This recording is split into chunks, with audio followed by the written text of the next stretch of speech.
അഹം എന്ന് പറയുന്നത് ഒരു പ്രോഗ്രാമാണ്. ഞാൻ എന്നുള്ള ബോധം എന്ന് പറഞ്ഞു കഴിഞ്ഞാൽ ഒരു സെറിബ്രൽ പ്രോഗ്രാമാണ്, ഒരു സെറിബ്രൽ സോഫ്റ്റ്വെയർ ആണ്.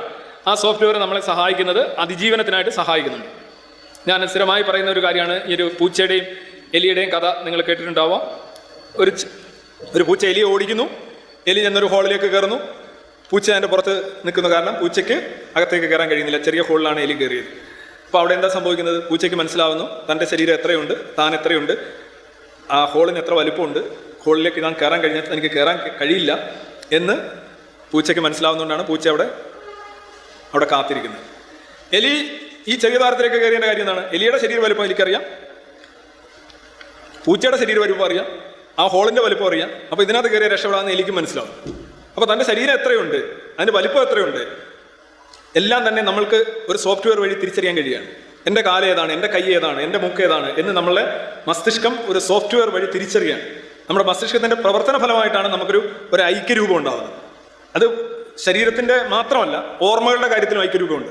നിങ്ങൾ 4 വയസ്സ് തൊട്ടുള്ള കാര്യങ്ങളൊക്കെ നിങ്ങൾ മങ്ങിയും തെളിഞ്ഞുമൊക്കെ ഇന്ന് വരെയുള്ള കാര്യങ്ങൾ ഓർക്കുന്നത് കൊണ്ടാണ് നിങ്ങൾ ചില ആളുകളെ കാണുമ്പോൾ ചിരിക്കുകയും ചില വീടുകളിലേക്ക് ചെന്ന് കയറുകയും ചില കാര്യങ്ങൾ നിങ്ങൾ പ്രൊഡ്യൂസ് ചെയ്യുകയും ചെയ്യും. ഓർമ്മകളുടെ ഒരു അനുസ്യൂതമായ പ്രവാഹം അവിടെയുണ്ട്. അതുപോലെ തന്നെ നമ്മുടെ ശരീരം, നമ്മുടെ തലയോട്ടി മുതൽ നിങ്ങളുടെ പാദങ്ങൾ വരെയുള്ള ആ ശരീരത്തിലുള്ള ഒരു അനുസ്യൂതമായിട്ടുള്ള ഒരു ബന്ധം നിങ്ങൾ ഫീൽ ചെയ്യുന്നുണ്ട്. You have A continuity. ആ കണ്ടിന്യൂറ്റി മുറിഞ്ഞു കഴിഞ്ഞാൽ നിങ്ങൾക്ക് എന്തെങ്കിലും സ്ട്രോക്ക് ഒക്കെ വന്നു കഴിഞ്ഞാൽ പഴയ കാര്യങ്ങളൊന്നും ഓർമ്മയില്ല എന്നൊക്കെ പറയുന്നത് കേട്ടിട്ടില്ല. അപ്പം ഞാനെന്ന് പറയുന്നത് ആക്ച്വലി ഒരു സെറിബ്രൽ പ്രോഗ്രാമാണ്, തലച്ചോറിൽ ഒന്നും ഇരിക്കുന്നതല്ല.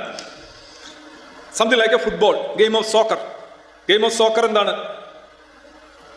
പന്ത് കളി അല്ലേ, ഫുട്ബോൾ കളി. ഫുട്ബോൾ കളി എന്ന് പറയുന്ന സാധനം ഉണ്ടോ? അങ്ങനെ ഒരു സാധനം ഇല്ല.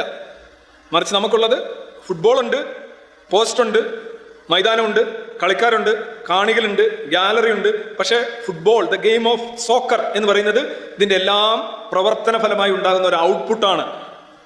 ആ ഔട്ട്പുട്ടാണ് യഥാർത്ഥത്തിൽ നമ്മുടെ മൈൻഡ് എന്ന് പറയുന്നതും നമ്മളെന്ന് പറയുന്നത്. അതിന് തലച്ചോറ് വർക്ക് ചെയ്യണം, എല്ലാം വർക്ക് ചെയ്യണം.